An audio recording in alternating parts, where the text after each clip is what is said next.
The first thing to prepare for using the machine is not the mechanical device at all. It's your mind. The machine needs a source to tap into, and this source is essentially the human thought. The amazing thing here is anyone can be the source. The person just needs to hone his already existing psychic abilities. As I've said, this machine can make the impossible possible. Thought is energy. Energy creates matter, and matter can be returned to energy form. Energy is the source. Tapping the source can enable you to manipulate energy, change it into matter, cause material effects, and essentially create or manipulate emotion. In actuality, man has already been doing these amazing feats for a long time already, albeit on a small scale. This discovery that the human mind is capable of creating miracles is the basis for the psionic machine. Think of it. It seems impossible to control your heartbeat, respiration, and blood pressure, but yogis are able to do it. Are they different from us? No. They simply were able to practice their mind's ability enough, and you can do it too. Moving forward, all known matter in the universe consists of atoms.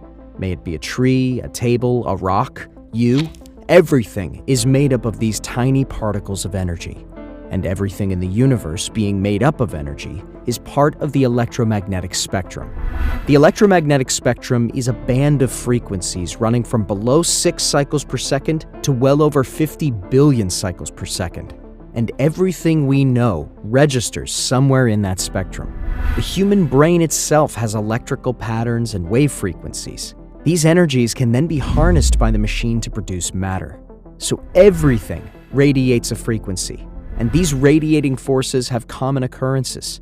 Biological radiation. You radiate, and I don't just mean your brainwaves, but every single atom in your body. You radiate emotionally, intellectually, and physically as well. What the psionic machine does is that it converts thought, unseen energy, into something tangible or recognizable. This then allows the machine to enhance the power of the mind for you to be able to do miraculous feats like telepathy and seeing things that aren't normally visible to the human eye. 25 years ago in Czechoslovakia, Dr. Kurlian and his wife were experimenting with a related device, and quite by accident, he discovered that by putting his hand into a very high-intensity electrical field, miraculous things seemed to happen. He was able to see the electrical field of atoms in his hand. Years of experiments followed this incident due to government interest, which led to the ultimate discovery, the actual viewing of the astral body within a human being. This commonly ridiculed concept of an astral or soul body was actually seen with a Kurlian device, and photographed too. With all these discoveries, the saying mind over matter seems to have a different meaning now. And it seems like telekinesis, teleportation, levitation, etc. would fit right into the puzzle. They don't seem too impossible anymore. There are at least 6 different psionic machines patented by different people in separate places. All these devices operate on the same principle, and oddly enough, most of them have similar circuits. I will use as an example the only American device granted a patent, the Hieronymus machine.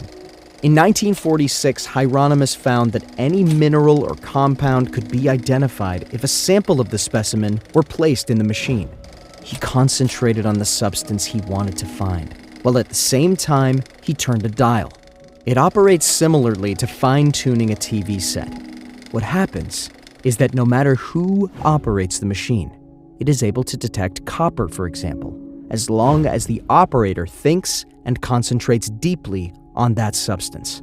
Nothing else will stick or be detected by the machine unless it is thought of. There are guidelines and instructions for making your own little black box, but these DIY machines mostly just perform basic tasks. If you're interested in doing exotic work, such as psychic photography, deep space audio reception, health experiments, especially with color irradiation, etc., you would need to adapt these plans for those functions, or purchase such devices ready-made. Although beware, the creation and use of the psionics machine is not for the impatient, for it could be more dangerous than beneficial. Psionics are still in its early stages as of now, but it comes with a lot of promise. Seemingly impossible feats now not so far-fetched. In the years to come, think about what more we can do with all of this energy available around us. Science has been reaching breakthrough after breakthrough that bring us closer to understanding the world, how it's created, and how it works. What then seems to be works of higher beings are revealed to us that it can be done by anyone with enough practice. Who knows what more the human mind is capable of? These machines would probably be used by many. The most likely outcome is people in the shadows or in the government might already be using it today for various reasons that we are completely unaware about.